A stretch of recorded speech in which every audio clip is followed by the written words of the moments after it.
Assalamualaikum warahmatullahi wabarakatuh. Selamat pagi semuanya.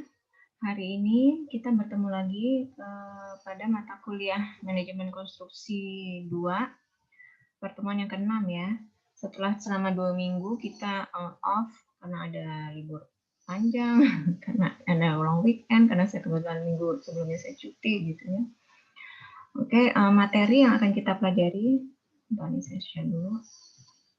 Materi yang akan kita pelajari di minggu ini adalah tentang penyusunan anggaran biaya bangunan. Jadi masih lanjutan dari minggu sebelumnya. Kalau minggu sebelumnya itu tentang bagaimana cara penghitungan volume. Nah, yang minggu ini adalah tentang langkah-langkah penyusunan bagaimana menghitung harga satuan pekerjaan. Nah, jadi harga satuan pekerjaan ini kalian harus bisa menghitungnya. Meskipun di Indonesia sendiri sudah ada standarnya, ada standar namanya standar SNI ya. Itu merupakan standar yang bisa kita jadikan acuan. Nah, jadi ini saya langsung aja masuk ke contoh ya. Misalnya pekerjaan tanah. Nah, pekerjaan tanah itu dibedakan jadi dua. Jadi ada pekerjaan galian tanah, ada urugan tanah.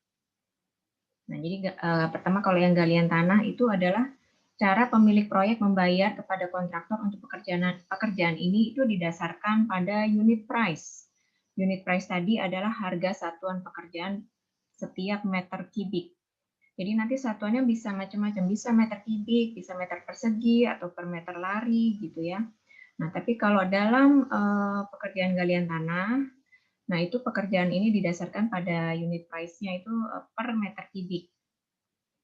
Nah, ini adalah jadi dihitungnya itu kira-kira seorang tukang itu membutuhkan berapa harganya. Misalnya untuk ini ya upah pekerja. Berapa harga dia mengerjakan per meter perseginya itu berapa? Per meter kubiknya itu berapa? Nah, nanti dikalikan dengan berapa totalnya. Volumenya jadi berapa? Nanti dikalikan. Nah, itu kan kalau volume kita sudah belajar di minggu lalu ya.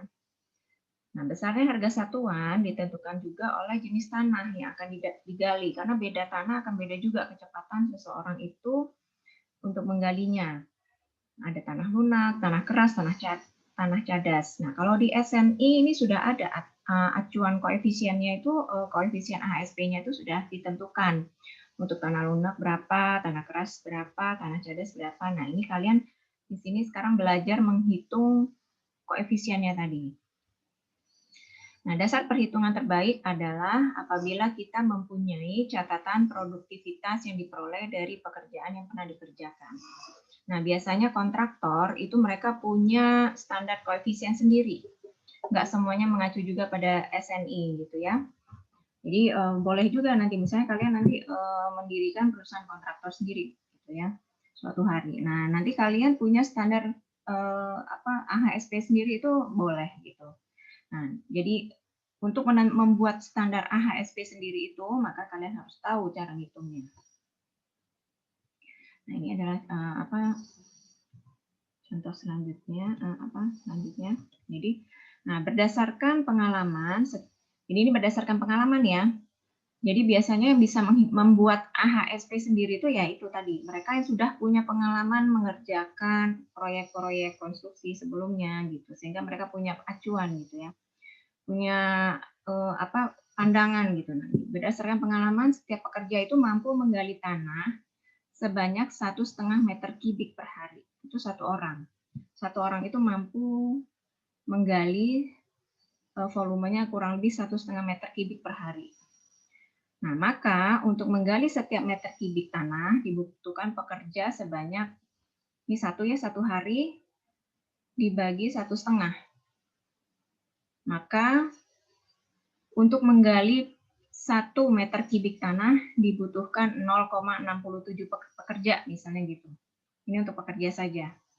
Karena kan kalau galian tanah tidak ada material yang dibutuhkan kan, hanya pekerja sama alat gitu. Nah, terus selain ada pekerja, tukang, mandor juga harus dihitung. Misalnya, asumsinya itu tiap mandor itu akan mengelola 10 pekerja. intinya.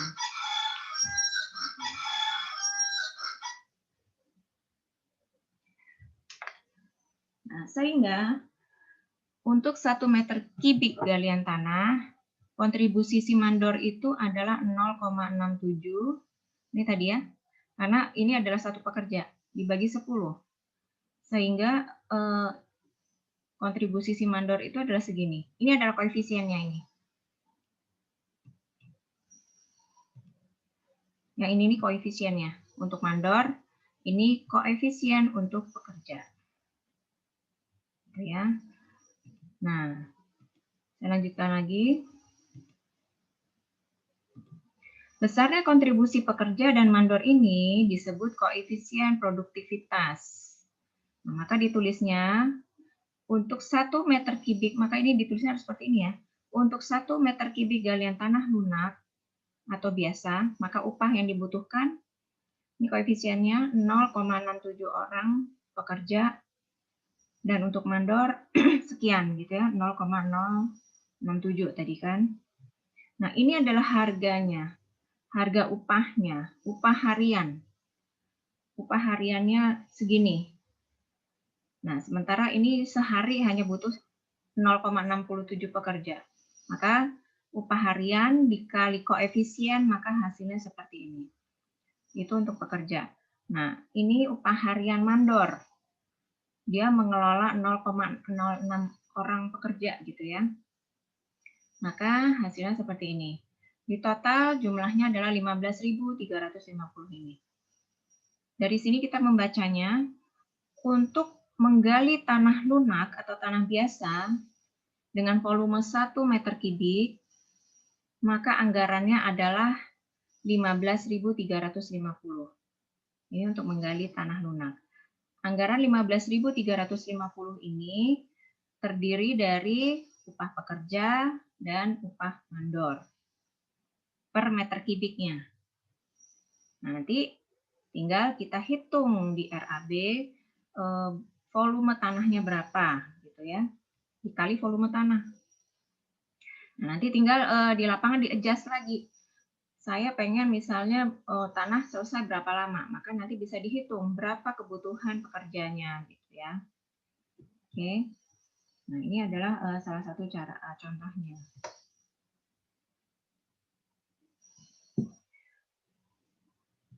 Nah, ini kita lanjutkan ya. Ini tadi interpretasi dari koefisien tersebut adalah, nah, seandainya terdapat galian tanah sebanyak 50 meter kubik. 50 meter kubik ini volumenya, dan diselesaikan dalam waktu 1 hari, maka jumlah tukang yang harus disediakan adalah, misalnya nih, ini tadi seperti yang saya ungkapkan ya, misalnya saya pengen 1 hari itu selesai semua galian tanah, luasnya segini 50 meter kubik. Nah, kalau per meter kubiknya butuhnya 0,67 pekerja dikali 50 meter kubik, maka hasilnya segini, 33,5, dibulatkan menjadi 34. Nah, kalau yang berarti dibutuhkan 34 pekerja. 34 pekerja untuk menggali 50 meter kubik tanah dalam waktu 1 hari. Untuk mandornya berarti karena ada 30, otomatis satu mandor kan 10 ya. Satu mandor kan membawahi 10 pekerja.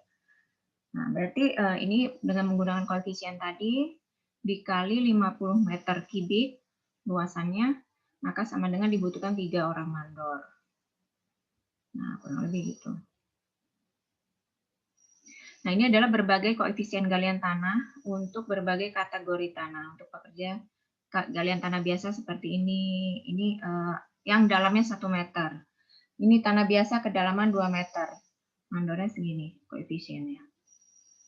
Nah, sekali lagi menentukan berapa lama seorang pekerja bisa mengerjakan galian tanah tadi, yaitu tadi berdasarkan pengalaman kita. Berdasarkan pengalaman kita di lapangan gitu. Realnya itu seperti seorang tuh kuat ngerjain sehari itu kalau sendirian tuh berapa luas, berapa volumenya gitu. Nah, itu berdasarkan pengalaman memang. Oke, mudah-mudahan ya ini bisa dipahami bagaimana cara menghitungnya. Nah, ini contoh lain, misalnya urugan tanah. Nah, jadi dalam proyek konstruksi itu ada dua macam urugan tanah. Ada urugan tanah tanpa pemadatan. Terus ada urugan tanah dipadatkan yang lapis demi lapis, tebal tiap lapis lebih dari 30 cm. Nah, jadi ini untuk menghitung koefisiennya, ini koefisiennya sudah ada diambil dari SNI ya. Jadi per meter kubik urugan tanah itu sekian, nah ini dikalikan upah hariannya. Ini adalah mandornya. Dan ini adalah seperti yang tadi. Jadi seandainya terdapat galian tanah sebanyak 50 meter kubik yang diselesaikan dalam waktu 1 hari, maka tukang yang harus disediakan itu, ini adalah koefisiennya, dikali berapa volumenya, jumlahnya segini dan dibulatkan menjadi 17. Berarti membutuhkan 17 pekerja. Dan ini adalah mandornya, maka di sini dibutuhkan 2 orang mandor. Ini adalah koefisien urugan tanah dengan berbagai kategori. Ini ada yang tanah tanpa pemadatan, ada yang harus dipadatkan, ada yang urugan pasir, ada urugan sirtu. Nah, ini beda-beda koefisiennya. Nah, ini karena kalian masih belajar, paling tidak kalian tahu cara menghitungnya. Tapi untuk tugas nanti, saya tidak meminta kalian untuk menghitung AHSP ini karena banyak ya, terlalu banyak dan kalian harus survei ke proyek-proyek konstruksi untuk melakukan itu, which is agak tidak memungkinkan untuk saat ini. Maka untuk koefisien ini kalian cari dari SNI. Kalian mengacu saja pada SNI. Jadi nanti kalian cari standar nasional Indonesia itu untuk pekerjaan konstruksi bangunan dan gedung gitu ya. Nah, ini adalah breakdown pekerjaan lainnya. Nah, kalian kan untuk tugas besar, kalian sudah dibagi kelompok, lalu kalian sudah saya minta untuk mencari gambar proyek konstruksi rumah 2 lantai yang lengkap, ada denah, tampak potongan, terus detail gambar-gambar rencana yang lain, mulai dari rencana fondasi, kolom, atap, balok ya, rencana tangga. Nah, jadi minggu depan itu saya minta minggu depan kita tatap muka melalui Zoom atau Google Meet ya. Nanti saya minta kalian bawa atau mungkin offline ya. Nanti saya coba tanyakan deh kemungkinan untuk offline jadi agar lebih paham gitu ya. Saya minta minggu depan itu kalian bawa progres kalian. Minimal setiap kelompok sudah bawa gambar kerja, lalu sudah bawa breakdown pekerjaannya. Breakdown pekerjaannya tuh ya ini. Ada pekerjaan fondasi. Itu pekerjaan fondasi itu apa aja? Nah, kalau kalian lihat di SNI ini ada ini. Item breakdown kecilnya itu ada. Terus pekerjaan sloof. Itu apa saja? Pekerjaan dinding, plesteran, cat tembok gitu ya, pintu jendela, kolom, pekerjaan balok, pekerjaan plat lantai. Nah, ini nanti minggu depan setiap kelompok harus sudah bawa. Harus sudah bawa gambar kerjanya dan breakdown pekerjaannya. Minggu depan kita coba bikin RAB gitu ya. Karena minggu depan itu adalah memang bikin RAB ininya, materinya. Dan minggu depan itu adalah minggu terakhir sebelum UTS. Nah, ini materi saya sudah selesai tentang AHSP.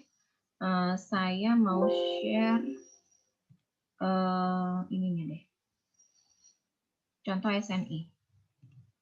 Nah, ini beberapa SNI, tapi sebenarnya saya punya hard copy-nya itu lebih banyak dari ini. Nanti kalian silakan cari. Ini saya kasih contoh misalnya pekerjaan fondasi ya, SNI 2836 tahun 2008. Nah, ini adalah tata cara perhitungan ya. SNI 2836 tahun 2008 tentang tata cara perhitungan harga satuan pekerjaan fondasi untuk konstruksi bangunan gedung dan perumahan. Jadi nanti kalau kalian searching di Google itu carinya yang itu untuk fondasi. Nah, di sini kalau kita lihat di daftar isi, Di sini udah macam-macam nih pondasi. Ada pondasi batu belah yang campurannya 1 PC banding 3 PP. Ini macam-macam. Nanti tinggal kalian lihat saja. Dari gambar kalian itu, dari detail pondasinya pakai yang mana. Nah, nanti tinggal kalian buka saja. Di ininya.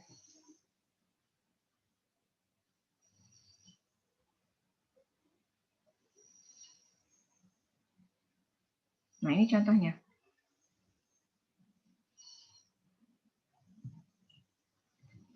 Nah, misalnya, ini penetapan indeks harga satuannya ya, koefisiennya tadi. Nah, jadi contoh ini, memasang 1 meter kubik pondasi batu belah dengan campuran 1 PC banding 3 PP. Maka di sini sudah ada nih, bahannya apa saja. Ada batu belah yang ukurannya seperti ini, satuannya meter kubik. Ini indeksnya tadi, koefisiennya tadi 1,2. PC dalam kilogram, maka indeksnya ini. Lalu PP meter kubik, indeksnya ini, gitu ya. Nah, tenaga kerja apa saja yang dibutuhkan? Dibutuhkan pekerja, ada tukang batu, ada kepala tukang, ada mandor, dan ini adalah koefisiennya. Nah, nanti setelah kalian tahu ininya, indeksnya dan susunannya ini harus sama gini ya. Lalu di RAB-nya, saya buka RAB-nya.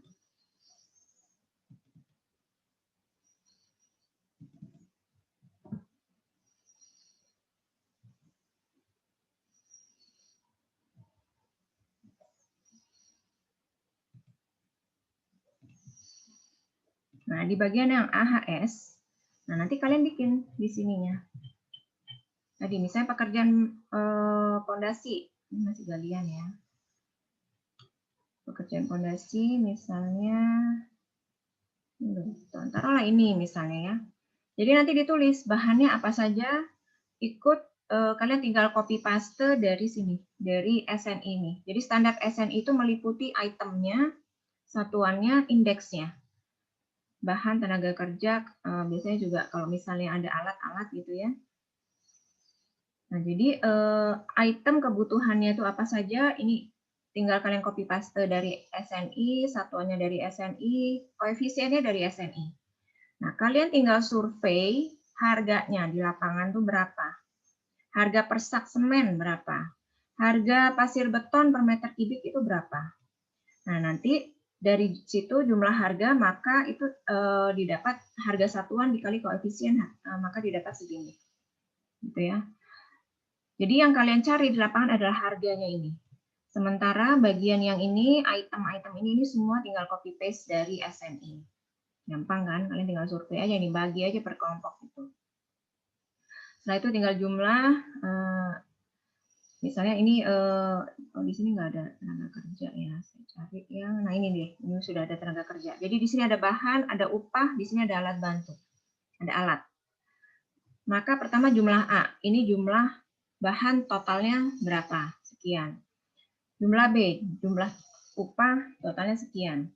Lalu alat bantu misalnya, jumlah C ini totalnya sekian. Ini untuk alat. Maka untuk pekerjaan beton 1:2:3 per meter kubik dengan koral nih misalnya. Maka dijumlahkan bahan, upah, dan alat. Totalnya adalah sekian. Ini bacanya berarti untuk mengerjakan beton 1:2:3 per meter kubiknya, maka dibutuhkan biaya segini. Ini untuk per meter kubik. Jadi semua ini di AHSP ini adalah per satu, entah 1 meter kubik, 1 meter persegi, atau 1/1 aja pokoknya. Baru nanti di RAB kita kalikan dengan volume. Seperti itu. Oke, mungkin nanti untuk lebih jelasnya minggu depan kita temu muka aja offline. Saya nanti coba usahakan cari kelas yang besar aja. Dan saya harap sekali lagi, tolong minggu depan kalian bawa, setiap kelompok sudah bawa gambar kerja lengkap dan daftar list pekerjaannya yang ini. Seperti itu ya, breakdown-nya. Breakdown-nya bisa kayak gini, kalian detail lagi, atau berbeda dari ini juga nggak apa-apa. Karena di sini kan belum ada pekerjaan tangga nih di sini. Di sini belum ada tangga, belum ada atap gitu. Jadi nanti kalian breakdown lagi yang benar. Ini adalah contoh saja. Nah, jadi seperti itu ya. Untuk pertemuan kali ini. Mudah-mudahan cukup jelas. Apabila ada yang mau ditanyakan, silakan tinggalkan komentar di Google Classroom ya, jangan di YouTube-nya. Oke, saya tutup pertemuan kali ini. Terima kasih sudah menyimak. Assalamualaikum warahmatullahi wabarakatuh.